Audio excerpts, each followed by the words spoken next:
A paz do Senhor Jesus, meus amados irmãos, que Deus nos abençoe. Aqui quem fala é o pastor Vantuir, mais uma vez juntinho com você, para fazermos a leitura da palavra de Deus e sermos abençoados através dela. Para você que está chegando agora neste canal, um forte abraço, muito bem-vindo de todos do canal. Saiba que você agora faz parte de um círculo de oração poderosíssimo, ao qual nosso Senhor e Salvador Jesus Cristo é o cabeça. Agradeço a você, meu querido e amado irmão, que está unindo forças na divulgação da Santa Palavra de Deus. Você que já se inscreveu, você que está nos acompanhando, você que ora por nós, sou muito grato a Deus pela vida de cada um de vocês. E você, meu amado e querido irmão, que ainda não se inscreveu nesse canal, faça isso, amado. Se inscreva nesse canal, dê o seu like, ative os sininhos da notificação e, acima de tudo, compartilhem, que é um ato de amor. Saiba, querido, que quando você se inscreve, quando você nos ajuda a divulgar essa missão, querido, você está ajudando, não é somente o irmão Vanti, você está ajudando a divulgar a palavra de Deus, querido. Porque o nosso objetivo aqui é esse, é divulgar a santa palavra de Deus. Amados, lembrando que no final da leitura nós vamos fazer a oração da fé e você pode fazer seus pedidos de oração, que nós vamos estar orando por você, amado. Amém? Vamos hoje, na continuação, capítulo 23 de Atos, onde Paulo ainda está perante o Sinédrio. Capítulo 23 de Atos. E pondo Paulo os olhos no conselho, disse: Varões e irmãos, até o dia de hoje tenho andado diante de Deus com toda boa consciência. Mas o sumo sacerdote, Ananias, mandou que estavam junto dele que o ferissem na boca. Então Paulo lhe disse: Deus te ferirá, parede branqueada. Tu estás aqui assentado para julgar-me conforme a lei, e contra a lei me mandas ferir? E os que ali estavam, injúrias, sumo sacerdote de Deus, e Paulo disse: Não sabia, irmãos, que era sumo sacerdote, porque está escrito: Não dirás mal do príncipe do teu povo. E Paulo, sabendo que uma parte era de saduceus e outra de fariseus, clamou no conselho: Varões e irmãos, eu sou fariseu, filho de fariseu. No tocante à esperança e ressurreição dos mortos, sou julgado. E havendo dito isto, houve dissensão entre os fariseus e os saduceus, e a multidão se dividiu. Porque os saduceus dizem que não há ressurreição, nem anjo, nem espírito, mas os fariseus reconhecem uma e outra coisa. E originou-se um grande clamor e, levantando-se os escribas da parte dos fariseus, contendiam, dizendo: Nenhum mal achamos neste homem, e se algum espírito ou anjo lhe falou, não resistamos a Deus. E havendo grande dissensão, o tribuno, temendo que Paulo fosse despedaçado por eles, mandou descer a soldadesca para que o tirassem do meio deles e o levassem para a fortaleza. E na noite seguinte, apressando-se-lhe, o Senhor disse: Paulo, tem ânimo, porque como de mim testificastes em Jerusalém, assim importa que testifiques também em Roma. A conspiração dos judeus contra Paulo. Este é mandado para Cesareia. E quando já era dia, um dos judeus fizeram uma conspiração e juraram, dizendo que não comeriam nem beberiam enquanto não matassem a Paulo. E eram mais de 40 os que fizeram esta conjuração. Estes foram ter com os principais dos sacerdotes e anciãos e disseram: Conjuramo-nos sob pena de maldição, a nada provarmos até que matemos a Paulo. Agora, pois, vós, com o conselho, rogai ao tribuno que vô-lo traga amanhã, como que querendo saber mais alguma coisa de seus negócios. E antes que chegue a extremos, prontamos a matá-lo. E o filho da irmã de Paulo, tendo ouvido cerca destas ciladas, foi e entrou na fortaleza e anunciou a Paulo. E Paulo, chamando a si um dos centuriões, disse: Leva este mancebo ao tribuno, porque tem alguma coisa que lhe comunicar. Tomando-o, ele, pois, o levou ao tribuno e disse: O preso Paulo, chamando-me a si, me rogou que te trouxesse este mancebo, que tem alguma coisa que te dizer. E o tribuno, tomando-o pela mão, opondo-se à parte, perguntou-lhe em particular: Que tens que me contar?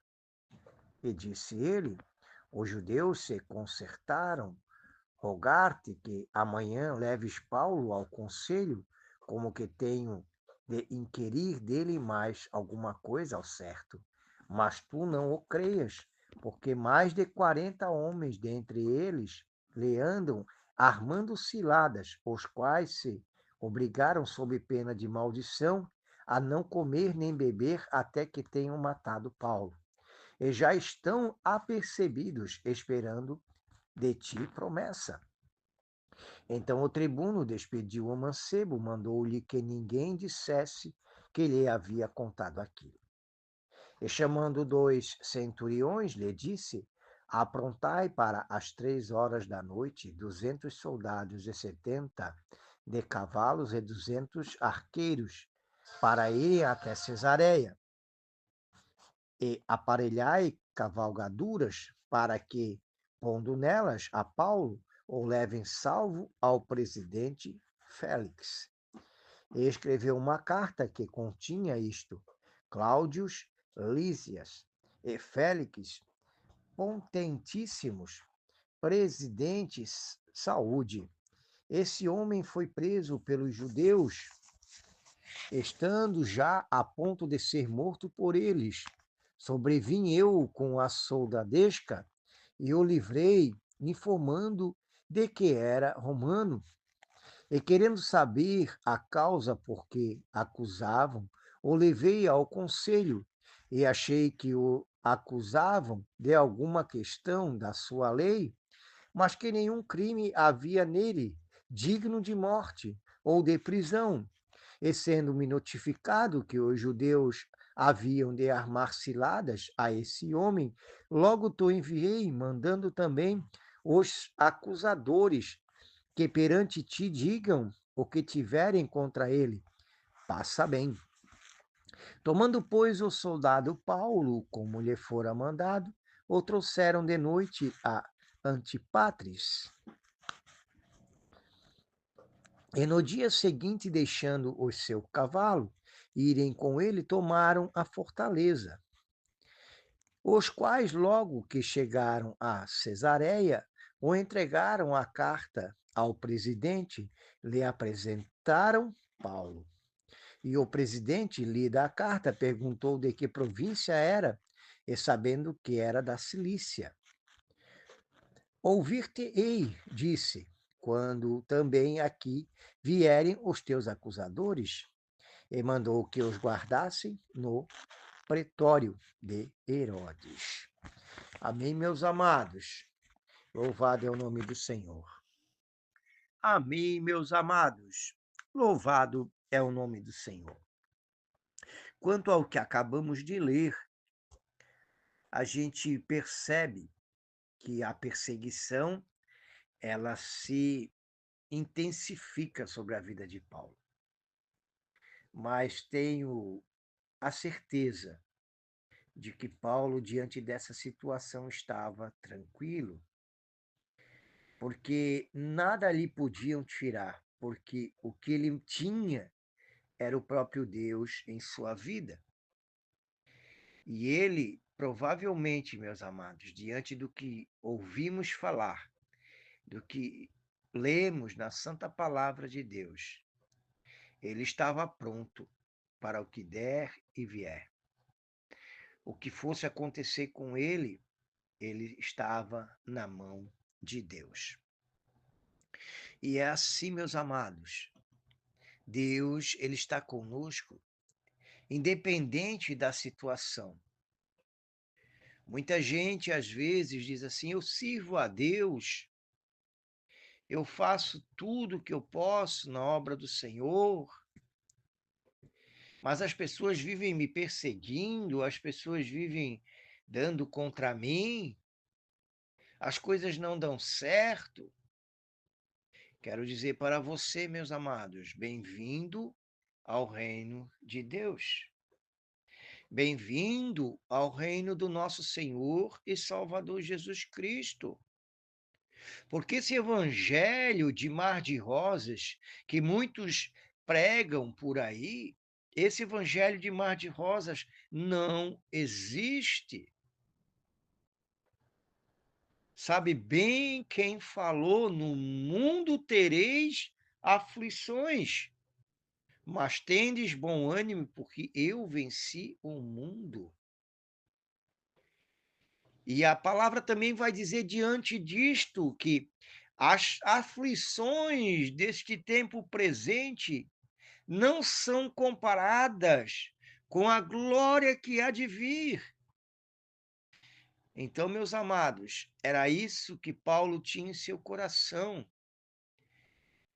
que as aflições que ele estava passando naquele momento, o risco de morte, a ponto de pessoas recolocarem, fazerem um voto de dizer que não comeriam e nem beberiam até que o matassem.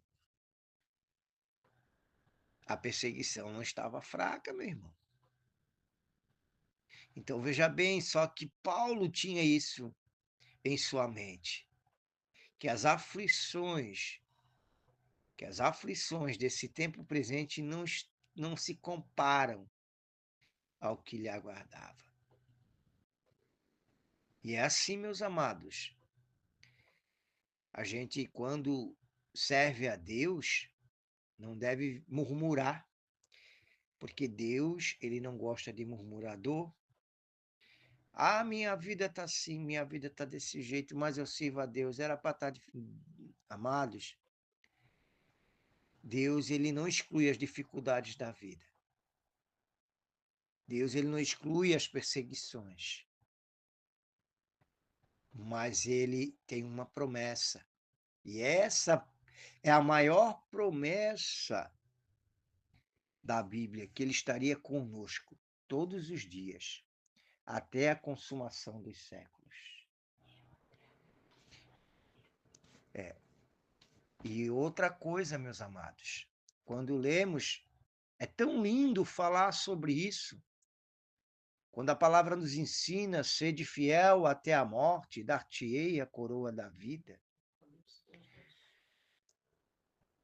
Aí você pensa, irmão, não é à toa que essas palavras chegaram até nós, não é à toa, não é por qualquer coisa que essas palavras nos chegaram.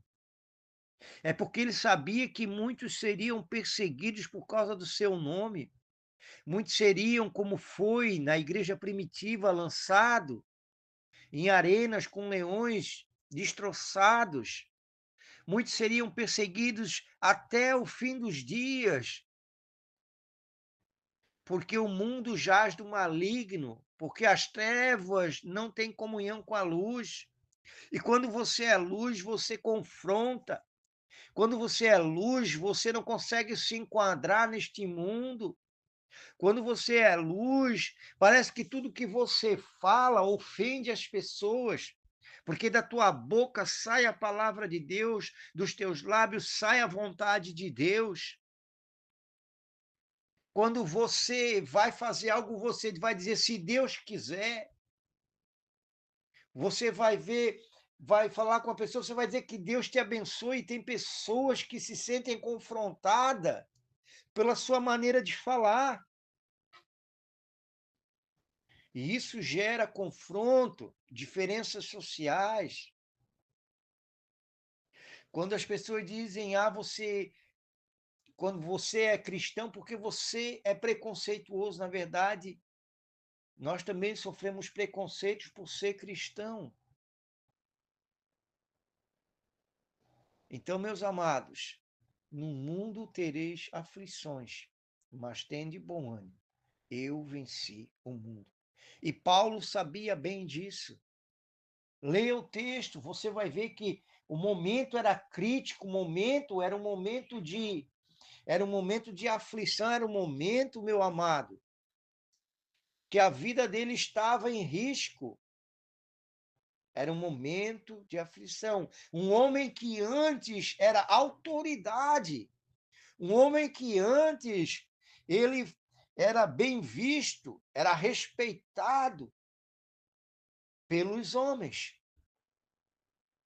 mas se encontrava como perseguidor de Jesus, perseguidor do próprio Deus. E agora ele larga essa autoridade que ele tinha, humana, porque agora ele tem a autoridade divina, ele tem a autoridade de Deus. Agora ele larga essa autoridade humana e passa a ser perseguido. Passa a ser perseguido. Então é isso, meus amados. Fica firme. É só o que eu posso dizer para você. Está passando por luta? Fica firme, não desista. Não desista, continua, vai em frente. Não importa o que os outros falem, não importa o que os outros digam, permaneça nos caminhos de Deus. Amém? Eu preciso parar, meus amados. Nós agora vamos fazer a oração da fé. Amém, meus amados irmãos. Nós agora vamos fazer a oração da fé. Mas antes de orarmos, convido você a fazer os seus pedidos, meus amados. Faça o seu pedido e outra, meus amados. Ore por nós, ore pela minha vida, ore pelo meu lar, que eu estarei aqui orando por você, porque essa é a vontade de Deus, que oremos uns pelos outros, querido. Amém? Há alguns pedidos de oração e nós vamos colocá-los na presença de Deus neste momento. Louvado é o nome do Senhor. Pai amado e Pai santo, louvado é teu santo nome, Senhor. Em nome de Jesus, Senhor, nos colocamos, permanecemos na tua santa presença, Senhor. Primeiramente, para te agradecer, te glorificar, te exaltar, Senhor. Te agradecer, Senhor, por nossas vidas, Pai. Te agradecer pelo privilégio, Senhor, de te servirmos, ó Pai. Pelo privilégio de sermos chamados filhos de Deus. Te agradecer, Senhor, pelo nosso lar, pela nossa família, Senhor, por este dia maravilhoso, ó Pai. Te agradecer, Senhor, pela minha esposa, pelos meus filhos, Senhor. Te sou grato por cada irmão deste canal, por cada irmão que nos ouve, por cada irmão que lê a tua santa palavra, por cada irmão que tem dado crédito, Senhor, à tua sagrada escritura, ó Pai. Muito obrigado, ó Deus. Pai amado e Pai santo, obrigado por tudo que tens feito, Senhor. Obrigado, Senhor, até mesmo, meu Pai, pelas vezes que tu nos corrige, pelas vezes, Senhor, em que o Senhor nos confronta a mudar, Pai. Nos fazer mudar de certas atitudes, mudar, Senhor, as coisas das nossas vidas que destroem a nossa caminhada. Muito obrigado, Senhor, porque a tua palavra que vem de encontro a nós, nos confrontando, Senhor, a mudar, meu Pai. Obrigado a Deus maravilhoso por todas as bênçãos. Obrigada, Pai, por nos ouvir, Senhor, por nos alimentar, Senhor, espiritualmente e fisicamente, Pai. Pai amado e Pai querido, obrigado pela tua santa palavra, Senhor, que nos anuncia, Senhor, a volta do nosso Senhor e Salvador Jesus Cristo. Obrigada, meu Deus, porque não nos deixas às cegas, mas antes, Senhor, nos orienta, nos direciona, Senhor, para o grande dia, meu Pai. Aleluia, glória a Deus. Pai amado e Pai santo, nos perdoa, Senhor. Perdoa os nossos pecados, perdoa as nossas falhas, nossas transgressões, Senhor. Perdoa, meu Pai, a nossa ignorância, Senhor, as nossas limitações, meu Pai. Perdoa, Deus querido, em nome de Jesus, que a tua misericórdia nos alcance, Senhor. Que a tua misericórdia, Pai, nos chegue neste dia, Senhor, e nos abençoe com o teu perdão, meu Pai. Em nome de Jesus, Senhor, entregamos a Ti todo o pedido de oração, meu Pai. Mesmo sabendo que Tu conheces todas as coisas, mesmo sabendo, Senhor, que Tu conheces o nosso coração, meu Pai. E mesmo assim, Senhor, nós entregamos a Ti, Senhor, pois elas Te pertencem, Senhor. Nossas vidas Te pertencem, ó Pai. Assim também, Senhor, o nosso clamor, assim também as nossas orações, Senhor. A nossa adoração pertence a Ti, meu Pai. Meu Pai amado, cada pedido, Senhor, feito pelos nossos irmãos, Pai, eu venho entregar a Ti nesse momento, Senhor. Seja ele por enfermidade, seja ele por vida espiritual, seja ele por vida familiar, Senhor. Deus amado e Pai querido, Tu sabe aonde agir, Senhor. Tu sabe aonde tocar, meu Deus. Em nome de Jesus, Senhor, visita esses irmãos, Senhor, que se encontram enfermos. Visita esta família que neste momento se encontra em contenda, Pai. Ô Pai amado, derrama a tua bênção, Senhor. A bênção da cura, Senhor. A bênção, Senhor, da restauração dos lares, das famílias, Senhor. Em nome de Jesus, esse irmão que está enfermo, esta irmã que está enfermo, ou este casal que tem um filho que se encontra enfermo neste momento, Senhor. Para ti nada é impossível, Senhor. Para ti todas as coisas são possíveis, Pai. E aonde o médico disse que não tem solução, aonde o médico disse, Senhor, que não tem mais jeito, eu sei que para ti, Senhor, há solução sim, há cura sim, Senhor. Por isso clamamos a ti, Senhor, que do teu alto e sublime trono, Senhor, tu venha determinar neste dia a cura, Senhor, destas enfermidades, que tu venha tocar nesta pessoa, Senhor, que ela se sinta abraçada, consolada, curada por ti neste momento, ó Pai, aleluia, glória a Deus. Louvado é o nome do Senhor. Eu clamo a ti, meu Deus, por cada pessoa que se coloca diante da tua obra, Senhor, para fazer, Senhor, aquilo que foi chamado para fazer, meu Pai. Em nome de Jesus eu te peço, Senhor, abram-se os olhos, abra-se a mente, Senhor, para ver aonde está certo, aonde está errado. Abençoa, Deus, os teus servos, Senhor, em nome de Jesus, meu Pai, que eles façam o teu querer, a tua vontade, Senhor, seja prioridade na vida de todo aquele, Senhor, que se coloca, meu Pai, para diante de ti, Senhor, para fazer a tua obra, Senhor, em nome de Jesus, que a tua vontade, Senhor, seja a prioridade das nossas vidas, em nome de Jesus, Pai, pela autoridade da tua palavra e pelo poder que há no nome de Jesus, repreendemos todo o mal, todos os demônios, todo o trabalho de magia, bruxaria, feitiçaria, magia negra, toda inveja, todo olho grande, toda palavra de maldição lançada no passado ou no presente, nós repreendemos agora, em nome de Jesus. Glória ao Pai, ao Filho e ao Espírito Santo. Que a graça do nosso Senhor e Salvador Jesus Cristo, o amor de Deus o Pai, a comunhão e as consolações do Espírito Santo estejam com todos em nome de Jesus. Amém. Amém, meu amado e querido irmão. Que você tenha um final de semana abençoado. Que Deus fale com você em sonhos, em visões, que Deus fale com você através da sua santa palavra, que você consiga ouvir a voz de Deus, que você consiga ouvir o chamado de Deus, em nome de Jesus, e assim está sendo abençoado, tendo o privilégio de servir ao nosso Deus. Aleluia, glória a Deus. Um fim de semana abençoado, que as bênçãos de Deus encha o seu lar. Amém? E lembrando aos meus amados e queridos irmãos, que a voz é nossa, mas a palavra é de Deus. Fiquem todos com Deus, em nome de Jesus. Amém.